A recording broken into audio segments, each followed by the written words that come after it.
a depth of experience that most men either didn't notice or chose to ignore in their eagerness to possess her. Thibault had planned to sell her at a private auction to the highest bidder among 5 of the wealthiest planters in the parish. But before that auction could take place, something happened that would set in motion a chain of events no one could have predicted. The woman escaped, or rather she appeared to escape. On the night before the scheduled auction, she vanished from the locked room where Thibault had been keeping her in a boarding house in Opelousas, the parish seat.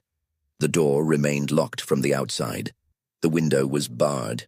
Yet when Thibault entered the room the next morning, she was gone, leaving behind only a piece of indigo cloth torn from her dress and a smell that witnesses described as resembling oleander flowers, sweet and slightly poisonous. The entire parish erupted in search parties. Slave patrols scoured the swamps and waterways. Rewards were posted. But here's where the story takes its first disturbing turn. Within 3 days, the woman reappeared voluntarily at the plantation of a man named Sebastien Duval, walking up the oak-lined drive in broad daylight as if she'd simply been out for a stroll. Duval was one of the wealthiest planters in Louisiana, owner of over 200 enslaved people and 3,000 acres of prime sugar cane land. He was 43 years old, recently widowed, and known for his cold business acumen. He was also one of the 5 men who'd been invited to bid on the woman at Thibault's auction. When questioned about why she'd come to his plantation specifically, the woman, who Duval would later name Celeste in his records, gave an answer that should have chilled everyone who heard it. "I chose you." Those 3 words represented something unprecedented in a system built entirely on the premise that enslaved people had no choices whatsoever. Yet Duval, rather than being disturbed, seemed flattered. He immediately paid Thibault double the asking price, $6,000, and took possession of her that very day. Within a week, Celeste had been installed not in the slave quarters, but in a small cottage on Duval's property, a building that had previously housed his late wife's lady's maid.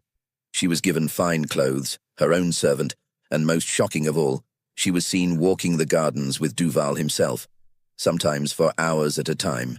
The scandal rippled through plantation society like a stone thrown into still water. White women whispered behind fans. Other planters watched with a mixture of envy and disapproval. Duval's own family wrote letters expressing their concern about his judgment. But Duval seemed utterly indifferent to public opinion, wrapped in what observers described as an almost trance-like infatuation. What no one knew, what wouldn't be discovered until much later, was that Celeste had studied Sebastien Duval for years before ever arriving in St. Landry Parish. She'd learned his patterns, his weaknesses, his secret correspondence with other planters. She knew about his financial troubles, carefully hidden behind the facade of wealth. She knew about his debts, his failing sugar crop, and most importantly, she knew about the 5 other men who competed with him for social dominance in the parish. And she had a plan that would destroy them all.